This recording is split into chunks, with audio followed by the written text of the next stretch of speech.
কম জয়জাতে সমূহ অসমবাসী ৰাইজলৈ আহোম জাতীয় মহাসভাৰ কেন্দ্ৰীয় সমিতিৰ তৰফৰ পৰা আন্তৰিক অভিনন্দন জ্ঞাপন কৰিছোঁ। আজি আমি উপস্থিত আছোঁ আমাৰ যি সপোন যে আমাৰ কৃষি ক্ষেত্ৰত আমাৰ বহুত টকা আছে, কিন্তু খেতিৰ লগত বাতি বাতিলেহে খেতি হয়। গতিকে আমি আহোম জাতীয় মহাসভাৰ পৰা প্ৰচেষ্টা চলাই আহিছিলোঁ 2020 চনৰ পৰাই যে চাউলুং চুকাফা কৃষি সমন্বয় ক্ষেত্ৰ অসমৰ বিভিন্ন প্ৰান্তত আছে, বৰ্তমান চলি আছে, চালুকীয়া অৱস্থাত আছে।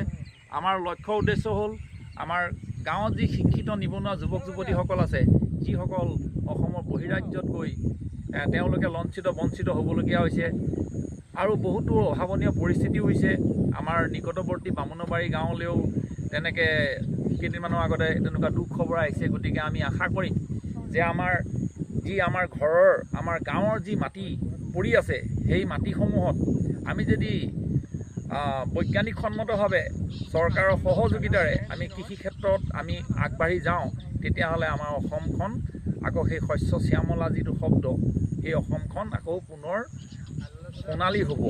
আৰু আমাৰ কৃষক বন্ধুসকলে আমাৰ চৰকাৰী যি এগ্ৰিকালচাৰ ডিপাৰ্টমেণ্টৰ লগত চৰকাৰৰ সহযোগিতাত যিবিলাক সা সুবিধা আহে সেইবিলাক লৈ যে চন পৰি থকা মাটিখিনি যদি খেতি কৰিবলৈ আগবাঢ়ি যায়, তেতিয়াহ'লে আৰ্থিক দিশত টনকিয়াল হ'ব বুলি আমি জাতীয় মহাসভাই আমি আশা কৰোঁ আৰু আমি সেই প্ৰচেষ্টা অব্যাহত ৰাখিছোঁ। আমাৰ নতুন প্ৰজন্ম কৃষিৰ বাবে আগবাঢ়ি আহিব লাগে। আজি কিছু অসমৰ কিছু মানুহে আজি খাৰুপেটীয়াই হওক, মঙলদৈয়ে হওক, কলিয়াবৰে হওক, আমি দেখিছোঁ যে তাত কিন্তু পথাৰ পৰি নাথাকে, কিন্তু আমাৰ অসমৰ উজনি অসমত বিশেষকৈ শোণিতপুৰৰ পৰা আৰম্ভ কৰি বহু খেতি পথাৰ খালি অকল ধান খেতি কৰিয়েই সামৰি থয়।